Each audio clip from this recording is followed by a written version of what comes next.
la etapa final, la segunda etapa.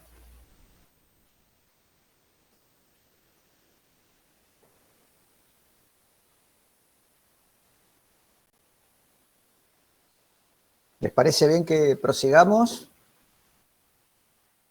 ¿Estamos ahí? A ver. Sí. ¿Sí? ¿Estamos? Sí, A Ya ver. estamos. ¿Estamos? ¿Sí? Bien, entonces voy a volverles a compartir la pantalla, la presentación. En definitiva, vuelvo a insistir, ustedes estos conceptos más o menos, lo que venimos acá es a repasar un poquitito y a enlazarlo algo más en lo que es un sistema protectorio de los derechos de los consumidores. Todo aquello que ustedes han visto en el régimen de responsabilidad, en obligaciones, bueno, ahora que estamos viendo el contrato, la relación de consumo, lo vamos a ir enlazando esas ideas. Entonces esto es un poco un repaso y un afianzamiento de aquellas ideas. Por eso quizás vamos un poquitito más rápido. Me interesa la segunda parte, que son los aspectos procesales de la defensa de los derechos del consumidor. Bien, ¿cuál es el contenido concreto de esta obligación de seguridad? Como dice de ahí un poquitito la FINMINA. Es tutelar la salud e integridad física de los consumidores y usuarios. Esto, ¿qué impone al proveedor? Lo que lo obliga es a incorporar los productos al mercado que sean inocuos para la salud y la integridad física del consumidor. Para lo cual va a tener que satisfacer estándares fijados normativamente por el ordenamiento jurídico, pero también van a tener que ser acorde a las legítimas expectativas de los usuarios. En general, el proveedor genera y tiene una cierta expectativa acerca del producto o el servicio. El uso que se le dé no tiene que causarle daños. Entonces, ese es el deber concreto, la introducción en el mercado de forma inocua. A la vez, la jurisprudencia, y yo se lo pongo, quizás no sé si lo han visto, extendió este contenido de la obligación, no solamente al producto y servicio, sino a más allá. ¿A qué cosa? También a los medios a través de los cuales se estableció la relación de consumo. Vamos a un caso concreto. Yo soy una empresa de transporte. Bueno, en la presencialidad hay en la facultad, en las afueras de la facultad, se oferta el servicio de la famosa combi, ¿no? Del traslado desde la facultad a distintas ciudades del Valle, del Alto Valle. Es decir, son proveedores del servicio de transporte. Entonces, bueno, yo tengo que brindarlo en condiciones, ¿no es cierto?, que sean inocuas. Pero ¿cuál es el medio que utilizo? Un automotor. Bien, el automotor también debe cumplir con las normas de seguridad. No solamente el servicio, sino que el automotor. ¿Se van entendiendo? Si yo tengo un local comercial a través del cual comercializo, digamos, ofrezco los bienes, entonces también ese local comercial debe brindar condiciones que a mí me permitan, ¿no es cierto?, la celebración del contrato o no, el establecimiento de la relación, porque yo puedo o no ingresar para contratar, puedo ingresar para averiguar, para informarme de algo, una publicidad, lo que fuere. Tienen que estar en condiciones. Se entiende cómo se extiende no solamente al bien o servicio, sino a los medios que utiliza el proveedor para establecer la relación de consumo. Pero también hay un sector de la doctrina, y también esto se ve reflejado en algunos fallos judiciales y a nivel de la Corte Suprema de la Nación, extienden los deberes a la protección de los intereses económicos. No solamente la preservación de la salud y la integridad física de las personas, sino que también de sus intereses económicos. Entonces, fíjense cómo se ha extendido, se ha ensanchado ese deber de seguridad. Adquiere nuevos contornos y se va agrandando y se le impone mayores obligaciones. Y por lo tanto, todos los daños que derivan de ese incumplimiento, obviamente que deben ser indemnizados. Cuando hablamos del deber de seguridad, se dice que abarca una faz preventiva y una faz resarcitoria. En la faz preventiva es precisamente la que desarrolla el artículo 5. Y vamos a ver más adelante que la faz resarcitoria es la que regula el artículo 40 de la ley. ¿Se entiende esto? Vuelvo a repetir, sabemos que, digamos, a nivel de responsabilidad, la responsabilidad tiene una faceta preventiva, resarcitoria y punitoria.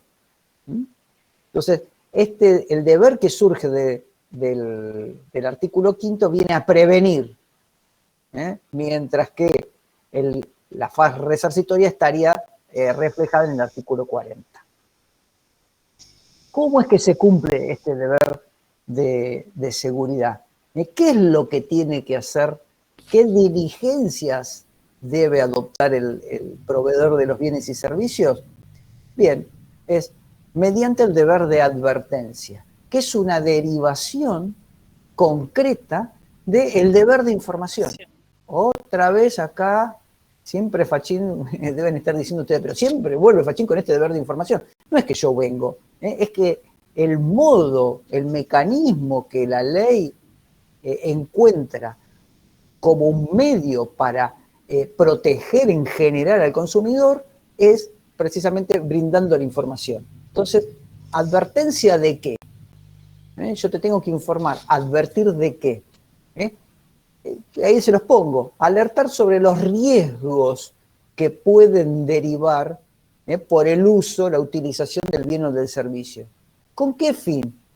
Por eso hablamos de la faceta preventiva, para evitar daños al consumidor. Acá lo que se tiene que, el fin perseguido por el cumplimiento de este deber es la evitación del daño. Esa es la idea relevante. Garantizando que la información le permita al consumidor utilizar correctamente al bien o al servicio. Y que no se los pongan, como dice ahí la Filmina, a sufrir daños que son evitables. Eso es lo relevante. Yo te informo de estos riesgos y por lo tanto vos le vas a dar el uso correcto y de ese modo vamos a evitar los daños. ¿Se comprende cómo es que juega esto? Sí. Otro interrogante, ¿se agota en el momento de la comercialización o se extiende después de ella? Esto no está establecido en la ley, pero en el decreto reglamentario lo extiende también este deber de advertencia para la etapa posterior a la comercialización. Por ejemplo, un poco lo que veníamos hablando, yo lo que les dije, los riesgos del desarrollo tecnológico, cuando los proveedores tomen conocimiento de la peligrosidad del producto. Por ejemplo, ¿se les ocurre algún ejemplo? Y yo se los voy a decir en el plano de los alimentos. Hay ejemplos en el plano de los alimentos. Si se les ocurre algún otro ejemplo donde yo introduzco en el mercado el proveedor un bien y después resulta ser peligroso para la salud. ¿Una vacuna? A ver, sí, podría llegar a ser. No, si con posterioridad se presentan daños colaterales, yo tengo el deber de informar y de sacar del mercado una vacuna. Está bien, pero vieron, sí, puede surgir. Usted lo que dice es ya en la fase de aprobación, vamos a hablar por ahí concretamente en estos tiempos de pandemia y de vacunación en pandemia, que se advirtiera, supongamos que este proceso continúa, lamentablemente, ¿no? O vamos a hablar de la gripe, que todos los años surge una vacuna contra la gripe común. Profe, sí. pero como en ese caso es una cuestión de interés público o de orden público, mejor dicho, posiblemente me anticipo a decir que el Estado no va a responder, ¿o no? En el caso de la vacuna. ¿Quién es el que... ¿quiénes son? Bueno, ahora vamos a ver cuáles son los sujetos. Yo tengo una pregunta. ¿Quiénes son los obligados? ¿Quiénes Profe, quedan pero obligados? me responde eso, por favor, de que podríamos decir de que en el caso de una vacuna, por ejemplo, seguramente el Estado no va a responder, porque no se encuentra regulado por la responsabilidad que establece en el Código Civil y Comercial, sino que tiene una ley especial. En el caso de la vacuna, digo. A ver, de la vacuna, ¿usted lo que quiere decir de la vacuna contra el COVID? Claro, porque el compañero dio ahí ese ejemplo, por eso digo. No. El compañero dijo de una vacuna común y yo le puse de una vacuna, no hizo una especificación. Las vacunas del COVID tienen una regulación específica en una ley especial, sí, cuyo contenido, yo el texto de la ley lo desconozco, pero sí lo que conozco y sí le puedo decir que ¿quiénes son los obligados del deber de seguridad? Es el proveedor directo del bien. Ahora, ¿qué pasa con el productor, el fabricante, el distribuidor y demás? Bien, esos quedan incluidos, están establecidos en el artículo 40 y a ellos les alcanza el deber de seguridad también. Y en eso quizás habrá que ver el Estado en qué estamento estará. Y si hay una ley especial que lo eximen de responsabilidad, indudablemente esto está exento de responsabilidad. ¿Se comprende? Pero salgamos, por ejemplo, para evitar esta confusión, hay alguien, no sé, creo que alguien iba a comentarnos de algún supuesto que se le podía ocurrir. ¿Dónde? Yo, Sí. que pasó hace poco a una compañera, a una persona conocida, que por ejemplo uno de los efectos de la vacuna era un cambio, digamos, hormonal en cuanto a la menstruación, digamos, y nadie avisó sobre eso o nadie advirtió, y que esto se realizaron estudios y se demostró que en realidad sí generaba, digamos, un cambio hormonal a las mujeres basado en eso en la menstruación, pero como que lo habían tomado irrelevante los científicos y nadie advirtió sobre eso, pero esto estaría relacionado, ¿o no? Sí, está relacionado. Creo que sí. Porque No nadie sé si advirtió sobre ese efecto secundario de la vacuna que en realidad pasó a muchas claro, personas.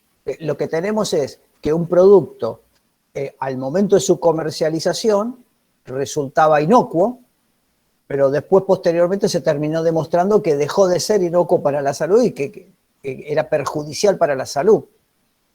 Y por lo tanto, entonces, sí, se extiende y debe responder. ¿Y de qué modo puede prevenir, cómo puede evitar esos daños, esa peligrosidad posterior que surge? ¿De qué modo? Advirtiendo. Ahí está el deber de advertencia, por eso yo le pongo Por ejemplo, acá. el sueño y eso. Claro, exactamente, informando, advirtiendo de ese uso. A ver, yo quiero poner, salgamos del tema de la vacunación, ¿no es cierto? Por ejemplo, que se reconozca que cierto componente de un alimento ya no es apto para el consumo de unas personas. Entonces, cuando se puso a disposición en el mercado, no estaba comprobado, no estaba demostrado. Y después sí. ¿Se entiende? En esos casos también existe el deber de información, de advertir, y también, obviamente, como lo habíamos dicho hace un ratito para atrás, el deber de retirarlos del mercado. ¿Estamos? Entonces, no solamente al momento de la celebración, sino que también se extiende después de la comercialización de celebrado y ejecutado el contrato. ¿Estamos hasta acá? Sí. Profe, una pregunta. Sí. ¿El valor sancionatorio es el que aplica la ANMAT a los alimentos cuando los saca de circulación? A ver, el valor sancionatorio. Punitorio, el valor punitorio, cuando el Estado es el que retira determinado alimento para su consumo, que lo hace la ANMAT a través de la agencia. Sí. Y eso, ¿en relación al consumidor, usted lo refiere, o en relación al proveedor? Al proveedor. Si lo retira la ANMAT, le retira la autorización. Claro, para fabricarlo y comercializarlo. Y si lo retiró no puede fabricar, y si lo introduce lo que está generando es daño potencial o daño efectivo.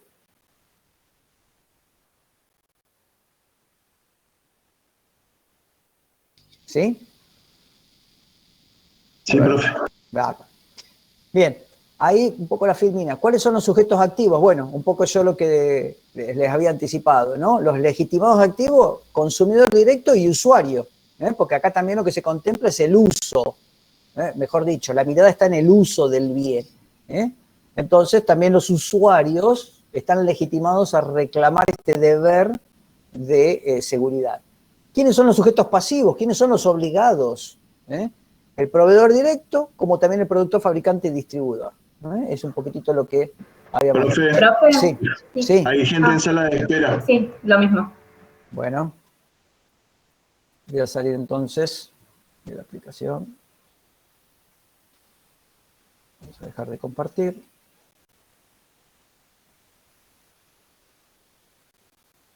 A ver, entraron. A ver, ¿me lo confirman, por favor?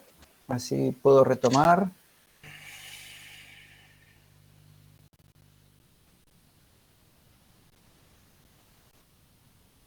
Ahí quienes recibieron el mensaje, ¿me lo pueden confirmar, por favor? Ahí pregunté, profe, ahí me avisan enseguida. Bueno, gracias.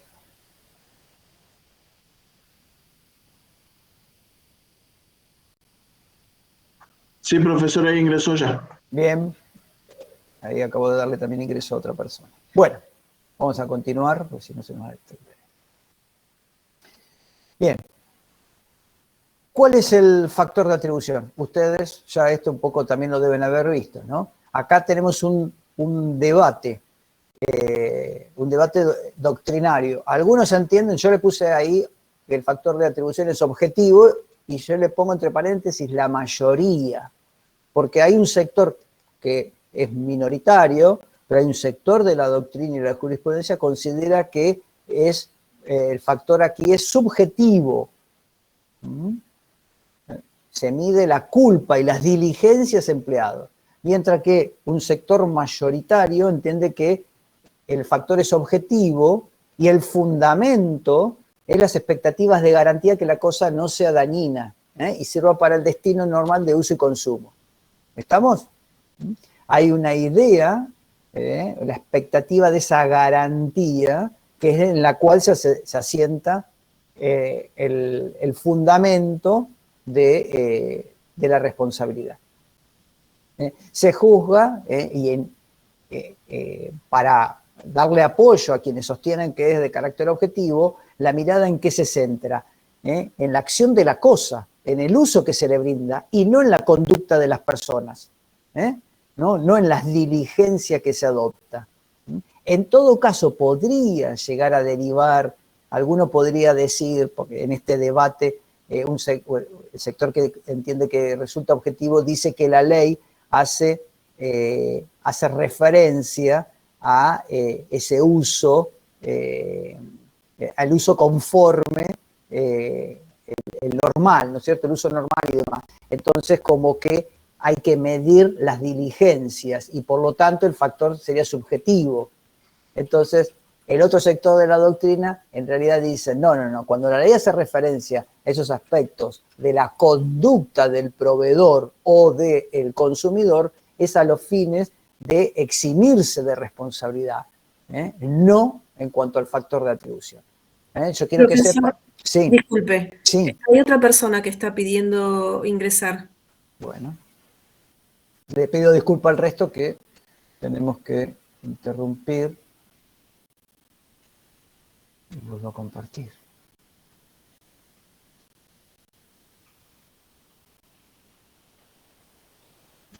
Bien, ¿se ve otra vez la...?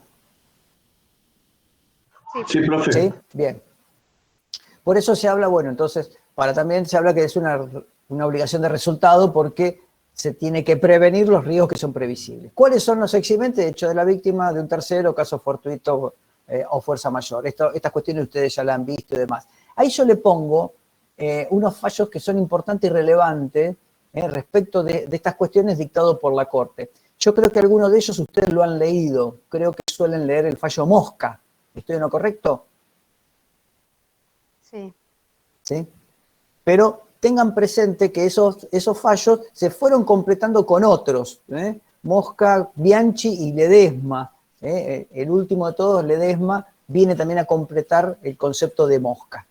Ténganlo presente para este tema. Vayamos ya, creo, a la responsabilidad por vicios o riesgos. Dijimos que el artículo 5, lo que va a consagrar es el deber de seguridad y hace más referencia a la faceta preventiva del daño. Bueno, y vamos a qué sucede frente al daño concretamente. Y eso está regulado en el artículo 40, como que el artículo 40 tiene su fundamento en el artículo 5. Si el daño al consumidor resulta de vicio o riesgo de la cosa o de la prestación del servicio, responderán el productor, el fabricante, el importador, el distribuidor, el proveedor, el vendedor y quien haya puesto su marca en la cosa o servicio. El transportista, observen, responderá por los daños ocasionados a la cosa con motivo o en ocasión del servicio. ¿Qué quiere decir esto? ¿En qué siempre va a responder el transportista? No. No, solamente con motivo del transporte.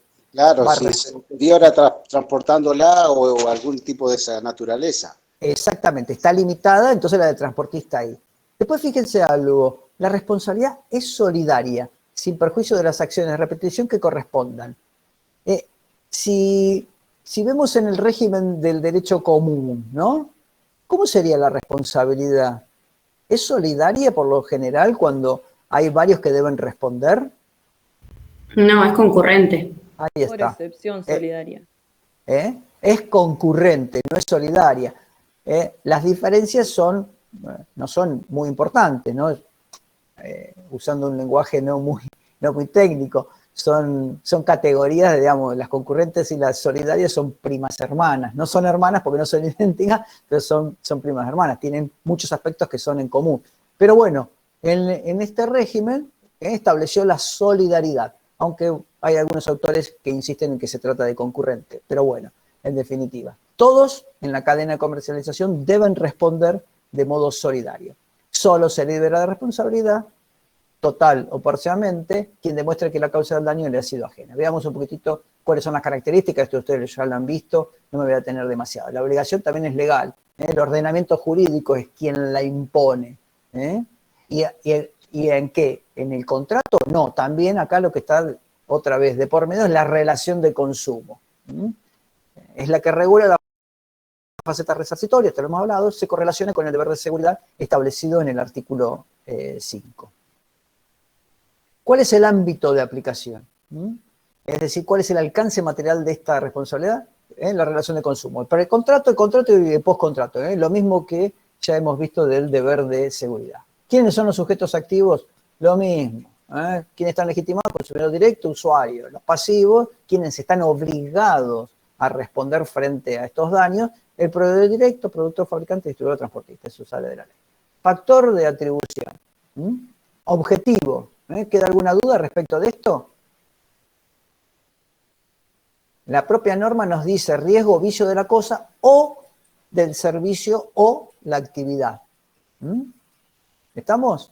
Creo que no requiere de debate. ¿Qué se entiende por cosa? Lo establecido en el artículo 16. Puede ser, y yo les puse esto, puede ser o no estar elaborada. Lo importante es que sea el destino final. ¿Qué quiero decir esto? La responsabilidad que deriva del artículo 40 no importa que el producto haya tenido un proceso de elaboración. No es necesario eso para que responda, porque muchas veces se dice no, siempre y cuando haya una elaboración del producto se va a incurrir en responsabilidad el proveedor, el proveedor directo, el distribuidor, el fabricante. No, puede no estar elaborado y aún así debe responder. Lo importante es que el destino haya sido el consumo final. Eso va a ser lo relevante. El riesgo de la cosa, ustedes esto ya lo han estudiado, ¿no? Requiere de la intervención de la cosa, una forma activa. Y como es una responsabilidad de tipo objetiva, entonces no incide cuál es la conducta del responsable. no hay el reproche, no es la conducta, sino la intervención activa de la cosa. Vicio de la cosa es cuando es defectuosa, por un problema en su fabricación, en el diseño o en la información acerca de los riesgos también. Eso nos va a dar una cosa que es viciosa, porque su uso, si yo no doy una adecuada información acerca de su uso, puedo generar y causar daño. Eximente, hecho de la víctima, un tercero. Responsabilidad solidaria / concurrente. Puse concurrente porque, les vuelvo a insistir, hay cierta doctrina que entiende que es concurrente. Concretamente les voy a decir, me recuerdo bien, hay un autor, el doctor Lorenzetti, dice, por más que el texto legal hable de solidaridad, se trata de una obligación concurrente. Vamos a otro, dentro de este régimen especial de responsabilidad, Profesor, una consulta. Sí. ¿La cátedra tiene alguna posición tomada al respecto? No, la cátedra, a ver, no conozco la posición individual de cada uno de los integrantes. Sí, lo que le puedo decir que en líneas generales, la cátedra es amplia en cuanto a las opiniones. No sé si importa tanto la opinión de la cátedra. Si se da una opinión distinta a lo que pueda pensar algún integrante de la cátedra o todos los integrantes de la cátedra mientras esté fundada, es correcto. Tengan presente, insisto con esta idea que se las manifesté en las clases anteriores, que es importante conocer no solamente la opinión, una sola opinión. ¿Por qué? Porque ustedes el día de mañana van a atender, digamos, a un cliente y quizás ustedes, si se quedan con una opinión, ¿qué le van a decir? Por ejemplo, si la opinión es contraria a el interés del cliente de ustedes, ¿le van a decir, no tenés derecho? ¿No puedes plantear? ¿O van a buscar? Y mejor conocer que existe una posición que beneficie al cliente de ustedes, por más que no sea la posición de ustedes doctrinariamente. Pero ustedes van a buscar el fundamento. Por eso es importante al menos conocer dos opiniones que sean fundadas, que estén motivadas, que tengan una explicación legal, doctrinaria y demás. Y si estuvieran dentro del ámbito del Poder Judicial y fueran jueces el día de mañana, y siempre un caso puede ser resuelto por un lado o para el otro, siempre no. Hay casos que pueden ser resueltos por un lado o para el otro y es importante conocer al menos dos opiniones que pueden hacer variar la solución. Entonces, la verdad, no conozco opiniones de toda la cátedra. Es más, tenemos muchos temas que opinamos distintos. Pero no es relevante. Mientras esté debidamente fundado, no hay problema. En definitiva, a ver, ustedes saben la diferencia en este caso concreto, las diferencias entre las solidarias y las concurrentes son mínimas, ¿no?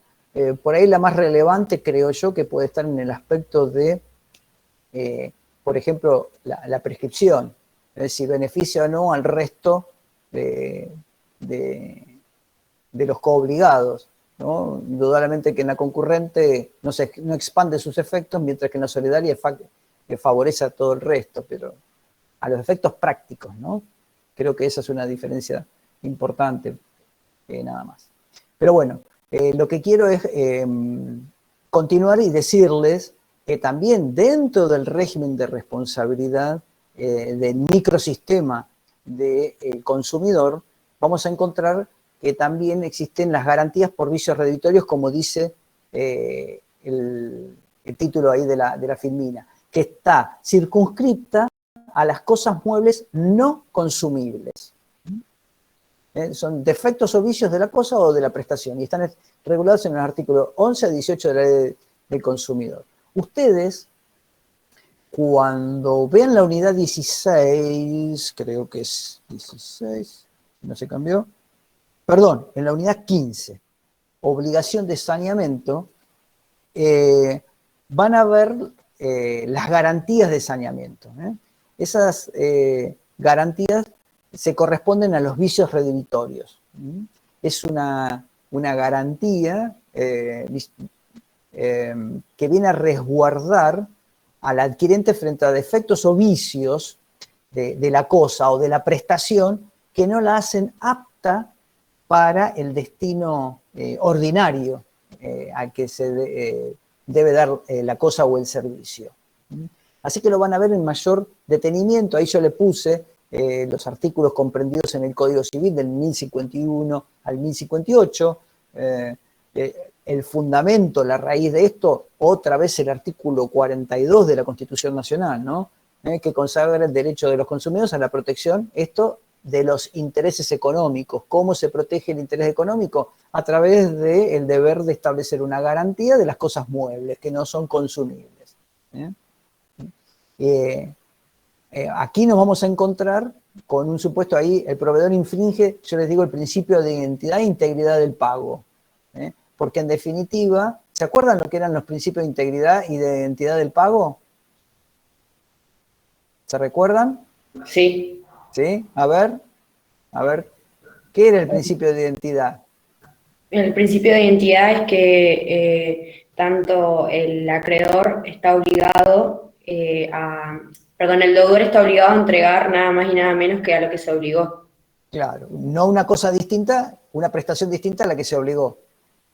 Si la cosa, en este caso concreto, tuviera un defecto o vicio que no la hace apta para su uso ordinario, para el destino ordinario al que estaba destinada, entonces es una cosa distinta, ¿se entiende? Entonces se viola el principio de identidad. Y el de integridad del pago, es decir, del cumplimiento del mismo modo. No puedo cumplir de un modo defectuoso, tengo que cumplir del modo correcto. Y esto, si la cosa tiene un defecto o un vicio, viola también ese principio de identidad, de integridad del pago. Algunos, entonces, a partir de esto, un sector de la doctrina entiende que se trata de un incumplimiento contractual y se debe regir por esas reglas. Otro sector, que es se quiere decir el mayoritario, entiende que por más que sea cierto eso, en realidad acá hay un deber de garantía. El fundamento es la garantía.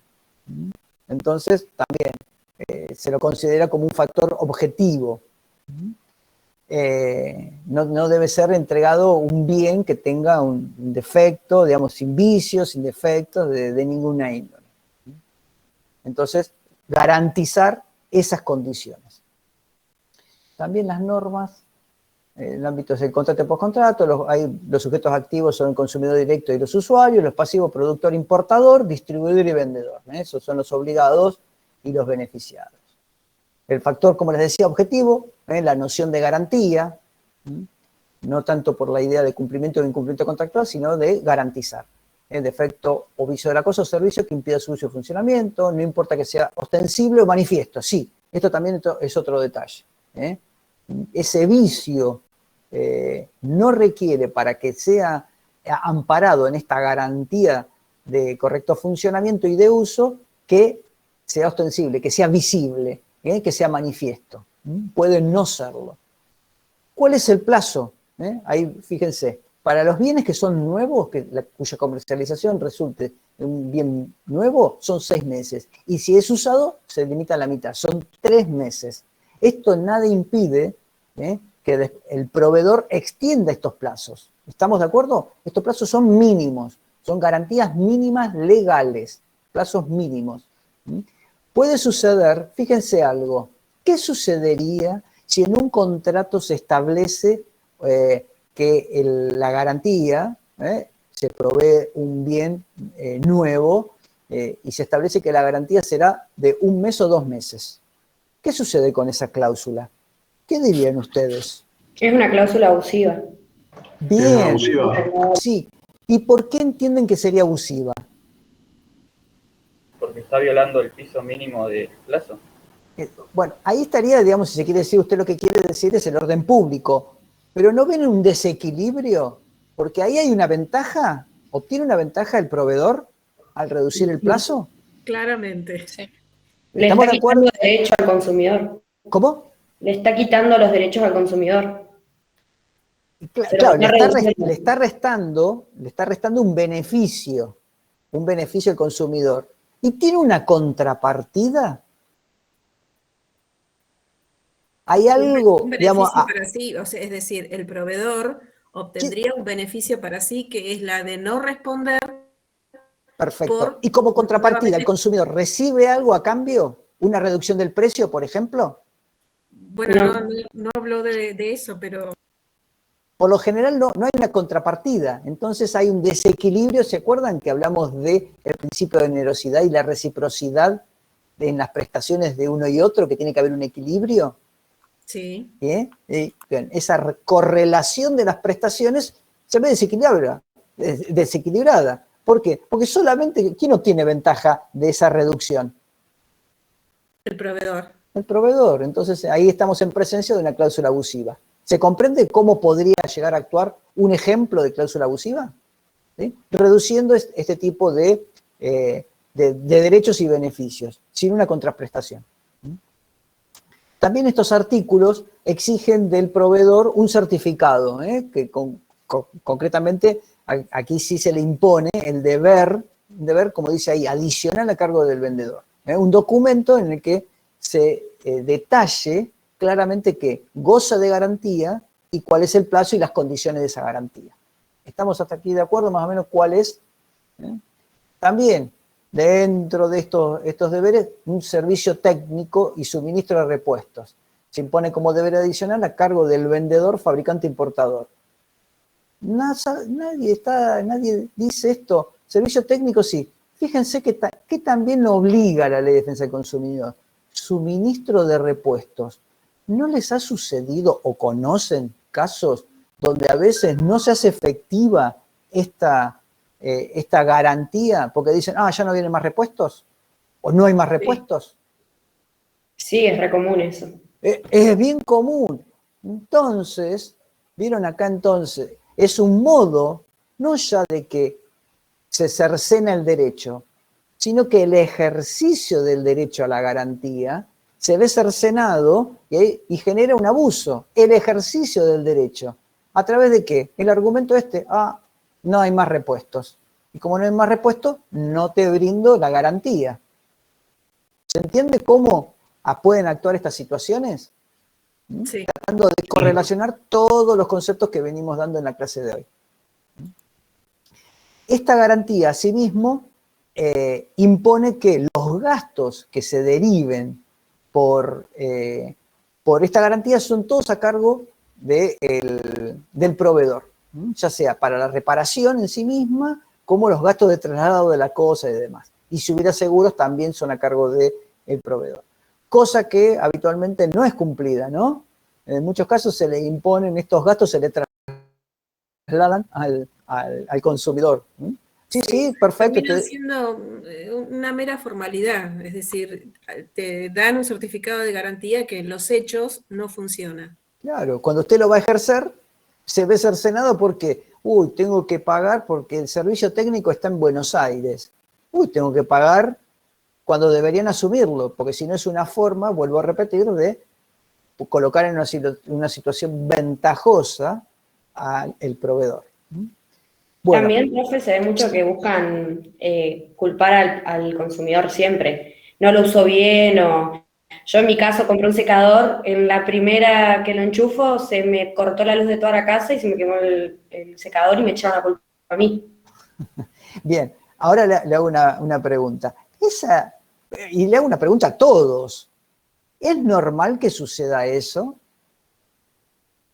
No es normal.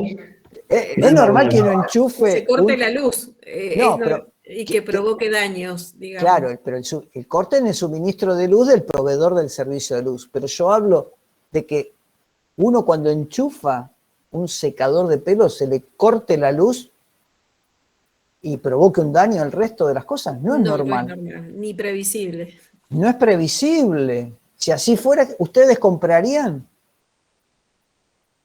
No. No lo comprarían. Entonces, en ese caso, indudablemente, quieren eximirse de responsabilidad, echándole la culpa a quién?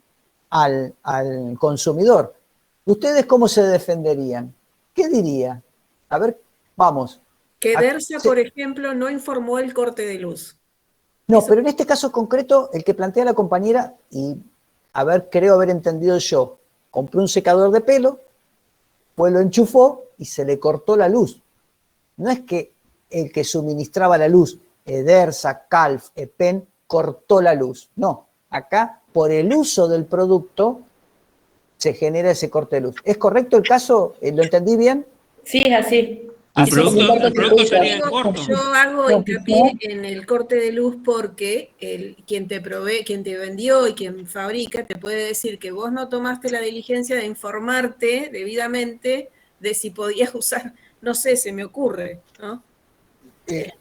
Entonces, eso implicó que había un deber de información previo, es decir, que le brindaron un manual de instrucciones respecto del uso para que el uso sea seguro. Sí, podría ser. ¿Quién tiene la carga de demostrar eso? El proveedor. El proveedor. Quien tiene que demostrar eso es el proveedor. ¿Mm? Ahora. Yo en defensa diría que el secador fue usado de acuerdo al uso para el que estaba concebido y fabricado y estipulado.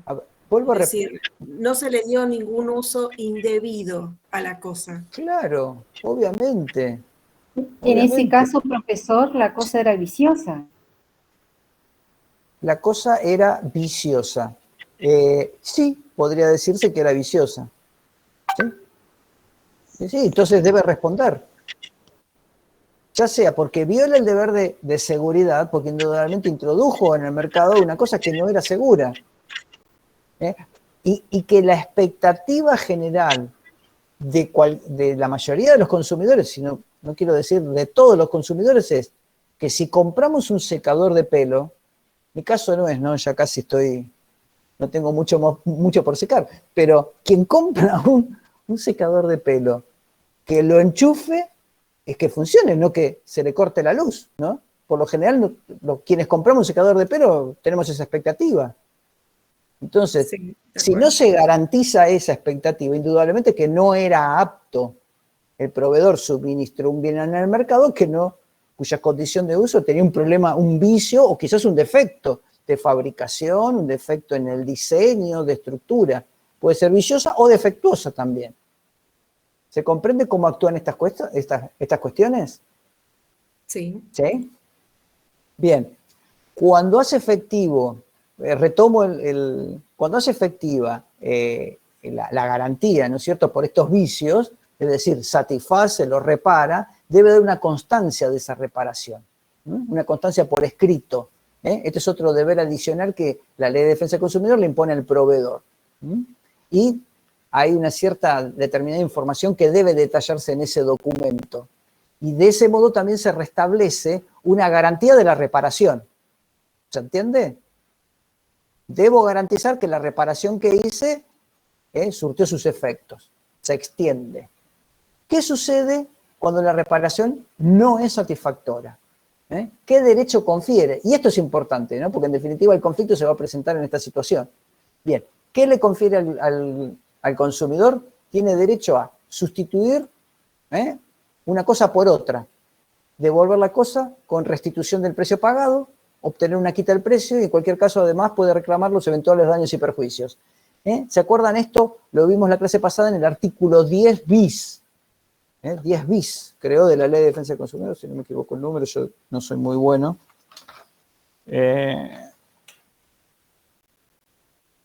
10 bis, el incumplimiento de la obligación. Genera a libre elección exigir el cumplimiento forzado de la norma, aceptar otro producto con prestación equivalente, rescindir el contrato y demás. ¿Estamos de acuerdo? ¿Cómo es el régimen? ¿Sí? Sí. Bueno, lo mismo se presenta para el supuesto de garantía de los servicios. Los servicios también están garantizados. Deben ser provistos en condiciones de uso y consumo que sean aptos, inocuos.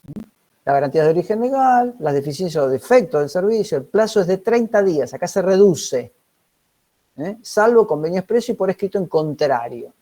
También debe otorgarse un certificado de garantía y los costos son a cargo del prestador.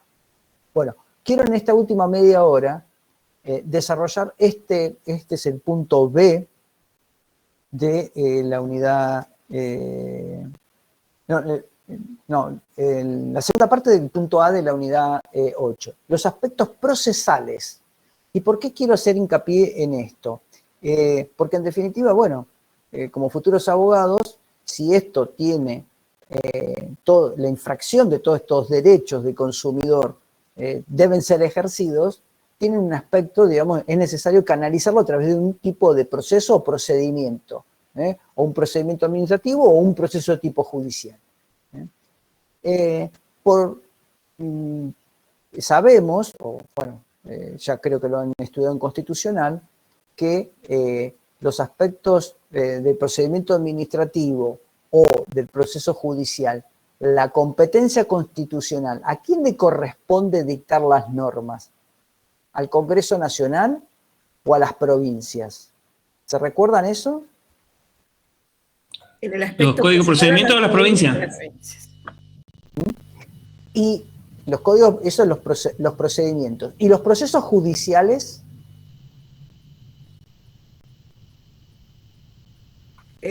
¿Las normas procesales para los procesos judiciales? Sí. ¿A las A provincias? las provincias. También a las provincias. También a las provincias. Esto deriva del sistema federal y de las competencias delegadas y reservadas para las provincias, ¿no? Entonces las provincias han reservado esto. ¿Por qué quiero que tengan en cuenta esta cuestión, ¿no es cierto? Porque van a tener que, en el caso concreto, antes de iniciar una instancia administrativa o judicial, van a tener que recurrir a las normas provinciales en donde van a ejercer esos derechos. ¿Se comprende? ¿Sí? La instancia administrativa, por ejemplo, en Río Negro se rige por la ley 2817, 2817, y en Neuquén por la 2068. Mientras que la instancia judicial se va a regir por el Código Procesal Civil y Comercial de Río Negro o el de Neuquén. ¿Estamos de acuerdo? Van a tener que tener muy en cuenta eso. Pero como estamos en un sistema de protección del consumidor, de la persona que consume, para ser efectiva también esa protección, la propia Constitución Nacional establece, en la última parte, siempre voy, disculpen al texto de la Constitución, que en el último párrafo, escuchen lo que dice, la legislación, la ley, establecerá procedimientos eficaces para la prevención y solución de conflictos y los marcos regulatorios de los servicios públicos y demás. Pero bueno, acá lo que me interesa es la legislación establecerá procedimientos eficaces para la prevención y solución de conflictos. A estos efectos, para ser efectiva esta protección, este mandato constitucional, la Ley de Defensa del Consumidor incorpora una serie de normas de tipo procesales que vienen a favorecer, a proteger al consumidor. ¿Se comprende? Y esos son los aspectos que yo pongo bajo el título aspectos procesales de la tutela, de la defensa, de la protección del consumidor. Tutela administrativa y judicial de los derechos de los consumidores. Ahí le transcribí el artículo 42, cuáles son las vías aptas, la instancia administrativa o la instancia judicial. Está, bueno, es un poco lo que les decía yo, miren, ahí estaban la ley 2817, la 2068, la instancia judicial regulada por cada Código Civil y Comercial. Esto se comprende, ¿no? ¿Existe alguna duda? ¿Puedo seguir avanzando? Sí. Estamos todos de acuerdo. Bien. Uno de los aspectos ya en concreto que establece la ley en el artículo 53 es la gratuidad. ¿Qué quiere decir?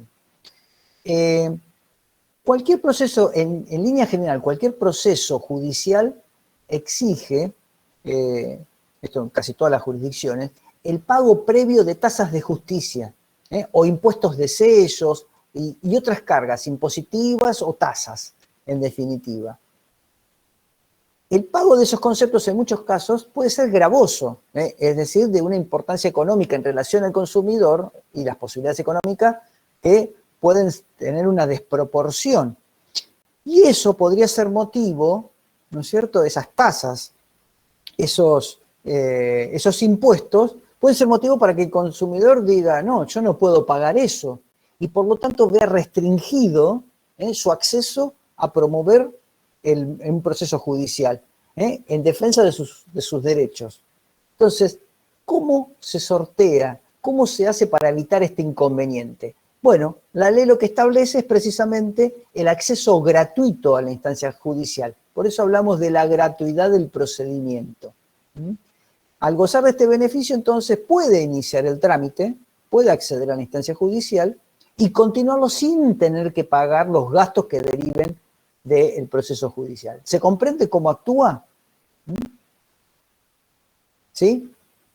Asimismo, otro que está emparentado con esto es cómo se va a hacer, de qué forma, mejor dicho, de qué forma se va a poder acreditar la representación. Ustedes se recordarán en Civil 1 qué es el Instituto de la Representación. ¿Se recuerdan? ¿No? Cuando una persona, a ver, ahí hagan un poquitito de memoria. Ustedes ya deben haber aprobado el Civil 1 y yo tampoco soy examinador de Civil 1. A ver, ¿qué recuerdan que es la representación? Cuando una persona actúa en nombre de otra. Perfecto, actuando en nombre de otro, ¿no es cierto? En los procesos judiciales es obligatoria la intervención de un abogado, de un letrado, que debe por lo menos patrocinar al consumidor. Bien, es decir, que actúa en nombre del consumidor en ciertos casos. ¿Cómo es que acredita esa representación? Bueno, para facilitar, para que no sea oneroso, ¿no es cierto?, a través de lo que se denomina la simple carta poder. No se requiere de un poder por escritura pública. Si ustedes estuvieran en un procedimiento civil y comercial común y corriente, la representación de los abogados tiene que acreditarse mediante un instrumento que debe ser un instrumento público. Y el instrumento público, un escribano va a tener que intervenir y eso tiene un costo. Y por ahí ese costo el consumidor no lo puede asumir. Y por lo tanto no puede tener una representación letrada y por lo tanto no puede acceder a un proceso judicial. Entonces, ¿cómo revertir esta situación? Bueno, vamos a facilitar la representación del consumidor. ¿A través de qué? Con una simple carta poder. ¿Y cómo esto se hace concreto? Bueno, existe hay modelitos de carta poder donde se dejan establecido cuáles son las facultades que se le confieren al abogado y esos se suscriben, se firman por lo general en los juzgados de paz y el trámite es gratuito. Y con eso directamente se presentan en el proceso y el abogado acredita la personería. Otra cuestión que también es relevante, ¿no es cierto?, es el trámite judicial. También deriva del artículo 53. Ustedes van a estudiar cuando vean procesal que el procedimiento civil y comercial, hay distintos tipos de procedimientos civiles y comerciales. Algunos, la clasificación general, son procesos ordinarios, sumarios y sumarísimos. En función del grado de conocimiento que se puede debatir en ese proceso judicial. Cuanto mayor es el debate y la prueba, ¿no es cierto?, van a ser procesos de conocimiento y los plazos procesales se extienden. Cuando el proceso es sumario, se ven reducidas las cuestiones y los plazos procesales. Y en el sumarísimo, aún más. Entonces, el tipo de proceso judicial va a ser determinante en cuanto al tiempo del desarrollo del proceso y que se obtenga una sentencia del juez. Por lo tanto, ¿no es cierto?, si queremos hacer efectivo y tutelar el derecho del consumidor, va a ser importante el tipo de proceso judicial. Cuanto antes obtenga una respuesta, satisfactoria no, pero que obtenga una respuesta, eso lo va a colocar en mejor situación al consumidor, va a tener resuelto el conflicto. Por lo tanto, la ley lo que establece es el proceso de conocimiento más abreviado, así habla la ley. Vuelvo a repetir, ¿cuál es el procedimiento de conocimiento más abreviado? Va a depender de cada código procesal, de cada provincia. Por lo general, los códigos procesales establecen el más abreviado de todo en los tiempos es el proceso sumarísimo. Con lo cual, cuando se inicia una demanda con sustento en los derechos del consumidor, el sistema de protección del consumidor, habrá que solicitar que el proceso sea de tipo sumarísimo, es decir, que sea más abreviado en todos los tiempos. ¿Hasta acá vamos? ¿Se va comprendiendo todo esto? Por ahí, si yo voy hablando sobre cuestiones del proceso que ustedes no entiendan, por favor, sáquense en todas las dudas. Esto es muy importante. Ustedes cuando van a ejercer, concretamente, ustedes van a representar a consumidores, tienen que tener en cuenta todo esto, porque son ventajas que tiene el consumidor. Y a veces, lamentablemente, se los comento, vemos procesos judiciales que llegan, yo trabajo en la Cámara de Apelaciones, llegan a la Cámara de Apelaciones y decimos, ¿y por qué no instó la gratuidad? ¿Por qué no la carta poder? Qué lástima, ¿no? ¿Por qué no pidió esto? Siendo que tiene todos estos mecanismos que vienen a proteger al consumidor en el ámbito de un proceso. ¿Estamos de acuerdo? Del proceso de tipo judicial. Y ustedes lo tienen que hacer valer. Es mi modo de ver, ¿no? El abogado que defiende al consumidor. ¿Estamos? Seguimos un poquitito más. ¿Cómo es el régimen probatorio? En todo proceso judicial vamos a tener distintas etapas. Vamos a tener una etapa que va a ser de postulación. El inicio de la demanda, la pretensión, vamos a tener, eso se completa con la etapa de contestación. El demandado contesta, ejerce su derecho de defensa. Ambos van a ofrecer pruebas. Va a haber una etapa de producción de esas pruebas, otra etapa después de alegato, se llama, que es el mérito de esas pruebas que hacen las partes y se las presentan al juez, y finalmente vamos a tener la sentencia. Bien, ¿cómo es el régimen probatorio? En el tema de las pruebas y la producción. También esto está regulado. Es fundamental este tema de la prueba. Entonces, en este caso de los consumidores, el régimen que establece es que los proveedores tienen que aportar todos los medios probatorios que estén en su poder y que tiendan a esclarecer los hechos debatidos. Acá, algunos autores, tengan cuidado con esto, algunos autores entienden que la carga de la prueba la tiene el proveedor, mientras que otros autores dicen, acá no hay una carga de la prueba en el proveedor. El proveedor tiene el deber de acercar los medios que estén en su poder y tienden a establecer los hechos debatidos. Entonces, ahí hay un pequeño debate sobre qué es lo que tiene qué son los deberes y obligaciones que derivan de acá y las consecuencias. Pero quiero que sepan que el proveedor está obligado de aportar esos medios. Por lo general, ¿quién es el que tiene toda la información acerca de la contratación? Y la tiene el contrato, si entregó la documentación, distintas constancias y demás, la tiene el proveedor. Y por lo tanto está obligado a presentarlos. ¿Por qué? Para poder esclarecer los hechos debatidos, porque él es él quien tiene la documentación. ¿Estamos de acuerdo? Hasta acá vamos. Acuérdense que está este debate. Algunos se invierte la carga de la prueba o no se invierte. Yo les digo, por ejemplo, este debate en la Cámara de Apelaciones de Neuquén están divididos. Hay jueces de la Cámara de Apelaciones que entienden que esto no es una inversión de la carga de la prueba y otros que sí lo entienden. Pero bueno, indudablemente ustedes son abogados del consumidor y tratarán de hacer valer de que esto es una inversión de la carga de la prueba. Quien tiene que probar es yo alego, pero quien tiene que probar lo contrario es la otra parte. Bien, otro de los aspectos es el famoso daño directo. Es un aspecto procesal, esto ustedes también lo han estudiado, el 40 bis. Puede reclamar en sede administrativa el resarcimiento del daño directo.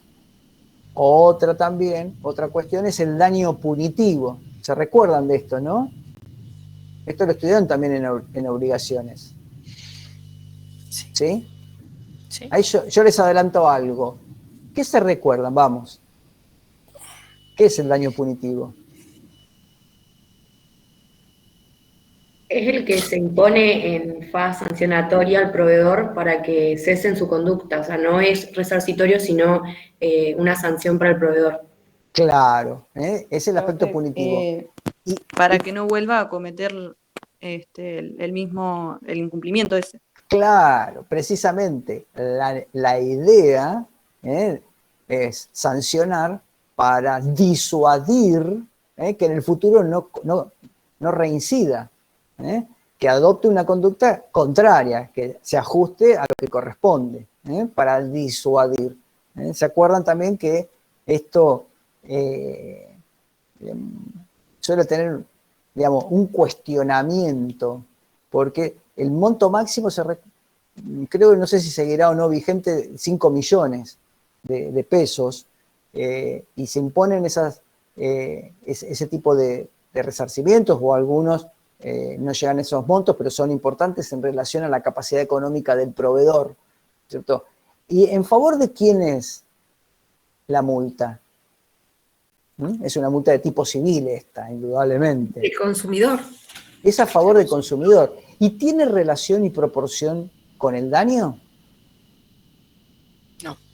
No, para mí siempre es mucho mayor que el daño.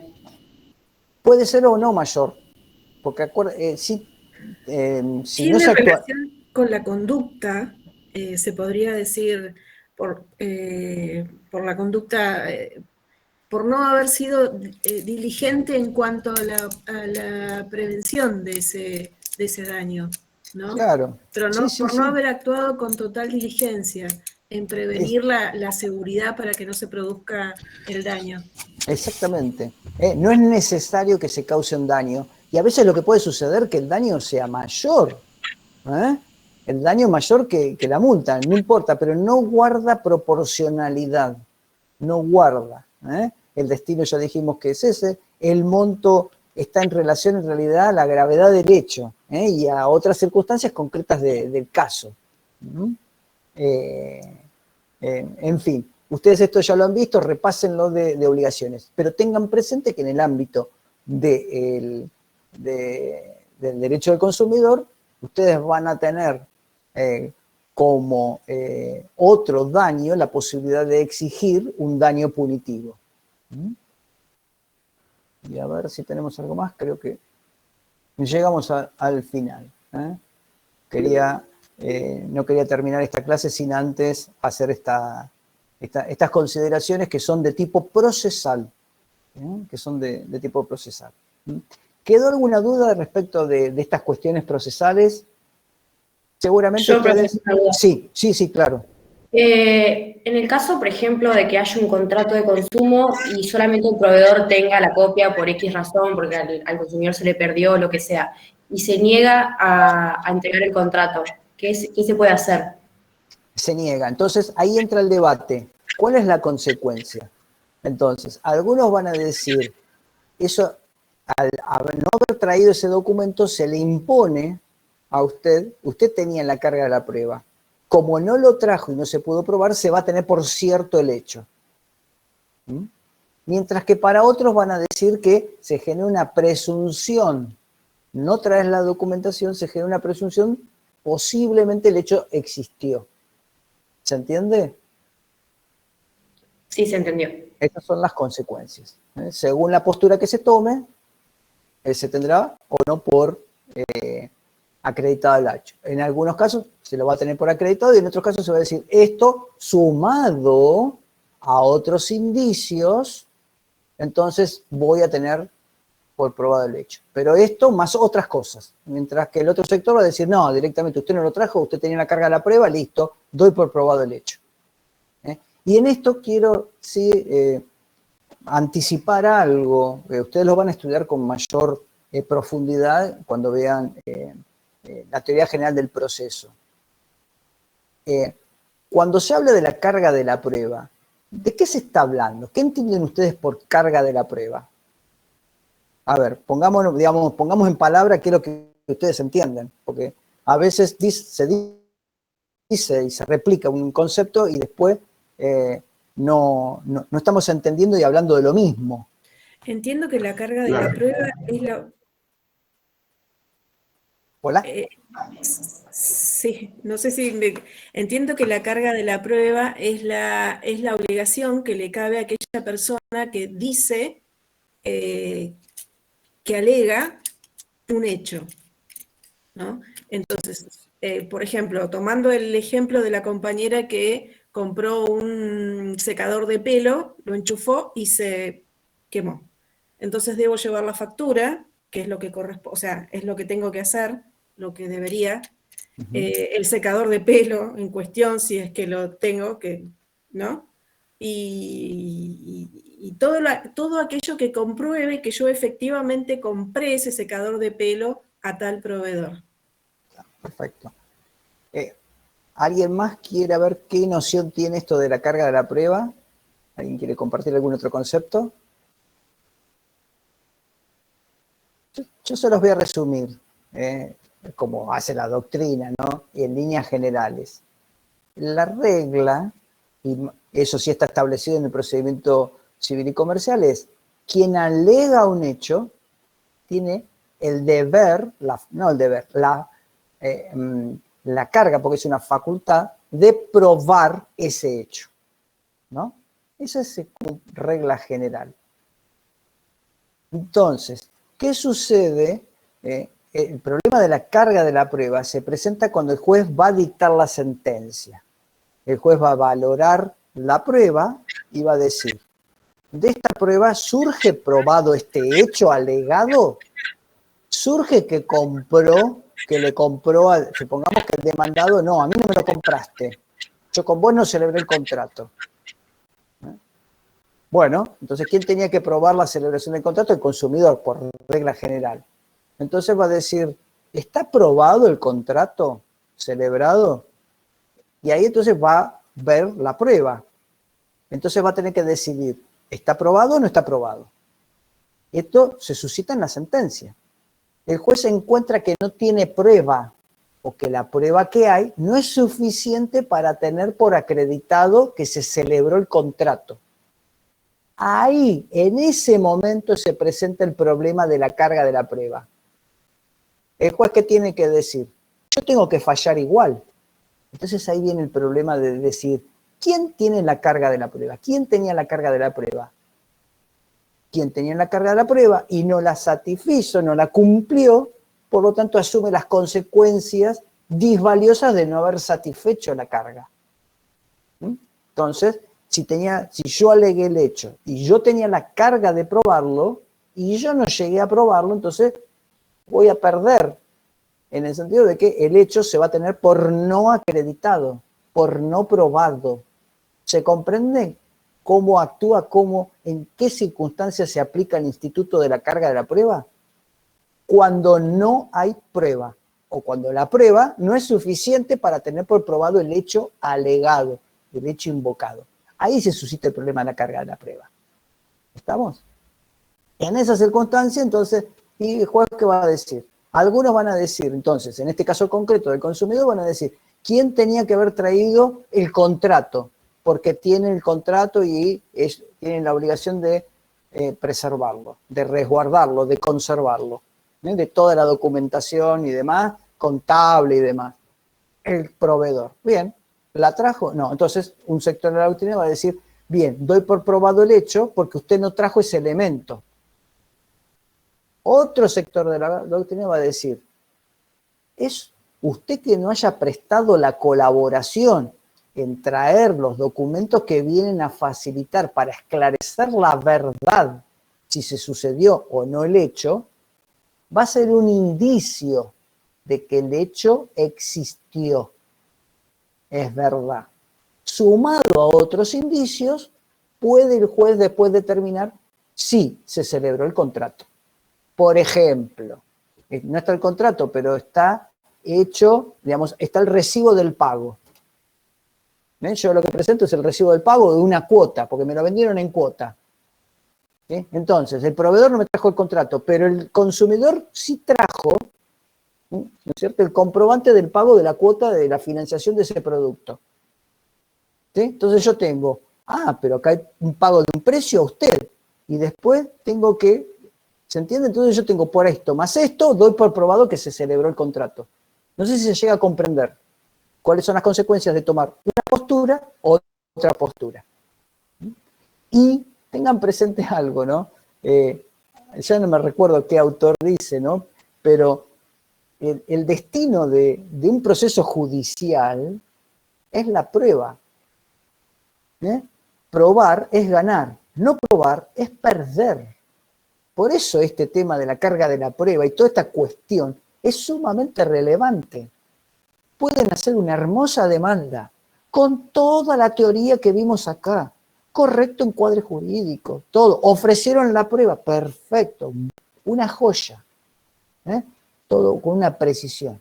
Y en la etapa probatoria no produjeron la prueba, o la que produjeron no es buena, y después es el resultado final que la sentencia y van a perder, o tienen chances, digamos, menores chances de ganar.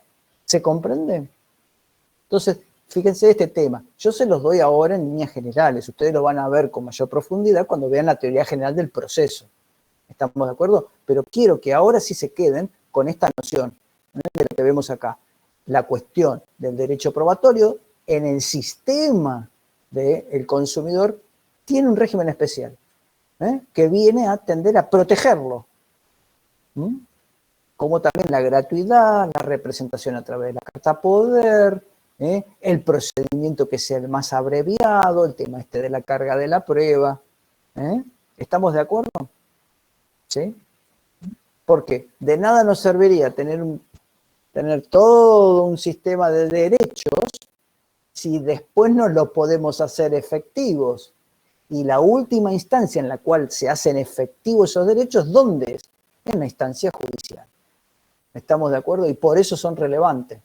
Que se tenga un acceso a la justicia que se le facilite para protegerlo. Y estos son los mecanismos legales, los instrumentos que facilitan ese acceso del consumidor para que haga efectivo, para que se realicen sus derechos. Y de allí su trascendencia. Y con esto se completa el sistema. Cumplimiento voluntario y ante el no cumplimiento voluntario, el cumplimiento coactivo. Y el cumplimiento coactivo solamente se da en ¿dónde? En la instancia judicial. El sistema cierra, protegiéndolo también, dándole mecanismos que vengan a satisfacer los derechos y a ser efectivos, ¿dónde? En el ámbito del proceso judicial. ¿Estamos de acuerdo? Ya para finalizar, no me quiero extender mucho más, quiero hacer referencia porque no me preguntaron, ¿y qué sucede con la instancia administrativa? ¿No? Lo dijo en la última clase, profesor. Ah, lo dije en la última clase, bueno, Sí. nada. Entonces, perdónenme, no me lo he recordado. En resumidas cuentas, no tiene mucho éxito. No tiene el éxito que por ahí muchas veces se deposita allí, ¿no? La verdad que es una instancia de tipo voluntaria en relación al consumidor. Lo que dispara es una denuncia, entonces el organismo administrativo de Contralor lo que tiene que hacer es verificar si hay una infracción o no a las normas y por lo tanto es una multa. Pero esa multa no es en favor del consumidor, ¿no? Y se abre una instancia de conciliación. Puede haber una solución del conflicto en esa instancia administrativa. Pero si fracasa, entonces no cabe otra forma de recurrir a la instancia judicial. Dijo que se daba muy frecuentemente que los proveedores o quienes eran denunciados no concurrían a la etapa conciliatoria. O no concurren, o si concurren, lo hacen con intención de dilatar los tiempos, de extender los tiempos.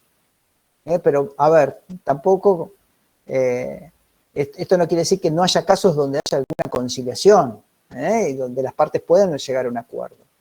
Pero, bueno, en líneas generales, hasta donde yo tengo un poquito de conocimiento, no se suele presentar muchos acuerdos. Hay, pero no muchos. O lo otro que sucede también... Que no cumplan. Ahí está. Con los acuerdos. Ahí está. Para esto de alargar, ¿no es cierto?, los tiempos, dicen, bueno, está bien, después de un par de audiencias, llegamos a este acuerdo. Y después no lo cumplen. Y lo único que hacen en realidad es, la verdad, que causarle al consumidor una frustración en las expectativas de cumplimiento. Ya fueron quebrantadas esas expectativas antes de toda la instancia por el no cumplimiento del contrato, de las obligaciones, lo que fuere. Y ahora se le suma otra frustración de las expectativas generadas por un acuerdo que no se cumple. ¿Cierto? Es tremendo. Y esto sucede. Esto sucede y más de la cuenta. Y hay que desalentar este tipo de conducta. ¿Cómo es el mecanismo que podría permitir desalentar? ¿Qué se les ocurre a ustedes? Vamos, lo acabamos de ver, cómo desaliento esa conducta y intento evitar que repita. ¿Qué pediría? Daño punitivo. Una sanción. Exactamente, el daño punitivo. Vengo a sancionar estas inconductas. ¿Estamos de acuerdo? ¿Sí? Bueno, ¿alguna consulta, alguna duda que le haya quedado de los temas de hoy? Vamos cerrando, ya son las 9:05, no me quiero extender mucho más, están todos cansados. Seguramente, digo, por la hora del día. Estamos